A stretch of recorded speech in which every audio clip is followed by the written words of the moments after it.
with me. That's good, because San Francisco is something of a sanctuary in that many come to San Francisco because they don't fit in anywhere else, or there's a lot of reasons. They don't have enough money, or their clothes don't look right, or for a number of reasons. They just don't fit into the communities across the nation, and many of us end up here in San Francisco, and it's great therapy for us, really, just to be here.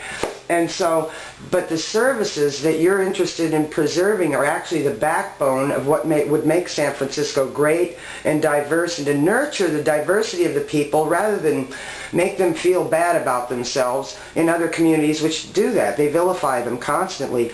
And so another question I had for you, James, there's been a lot of police sweeps lately, and they've been targeting mostly African Americans. I know that you live about a block from here. We're on Eddy and Taylor now, and have you noticed the police sweeps? And it's been really intense in the since Heather Fong left as police chief. You know, I really enjoyed Chief Fong.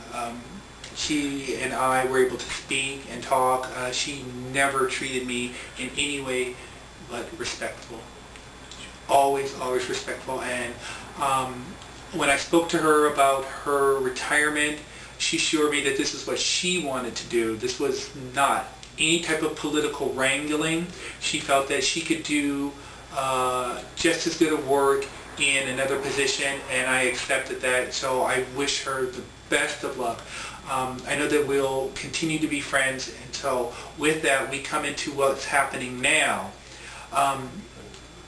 Yeah, I go south of Market, and all of a sudden there are, 2 squad cars and 5 officers around people who appear to be homeless. Now, when you're in a single room occupancy room, okay, if you don't have a TV... Like this one?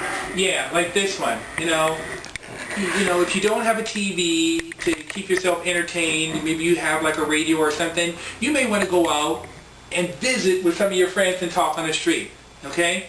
Yet there are no services where you can actually go and sit.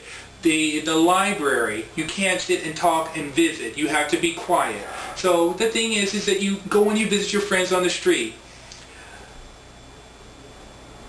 If our police are not trained in recognizing and understanding these situations, and they then take it as a point to go in and start questioning people, of course these people are going to feel harassed. You know why? Because they've been put into a situation where they're treated less than human. The standards of care in a lot of the SROs are, again, just intolerable. You have roaches that crawl over everywhere. You have, leaky water that's brown with rust in it. By the way, my cousin's cat nearly died. I had to rush him to the vet because of the water. My cousin fed him tap water, and the cat had benzene poisoning. He couldn't stand up, and we had to rush him to the vet. $450. I'm so sorry about that. Yet, we continue to see the dilapidation of these buildings continue without the owners actually getting in and fixing it up. Now, some of the management companies will continue to say, oh, we're building new housing, but you're not taking those people who have lived in your dingier SROs and moving them into better places. You've taken their money for years, in some cases, to help build, not only pay for your salary and buy food for their tables and buy their cars, pay the employees and whatever taxes that you have to do, but to build these new buildings and not even help out those people who were living in situations where, it's just deplorable.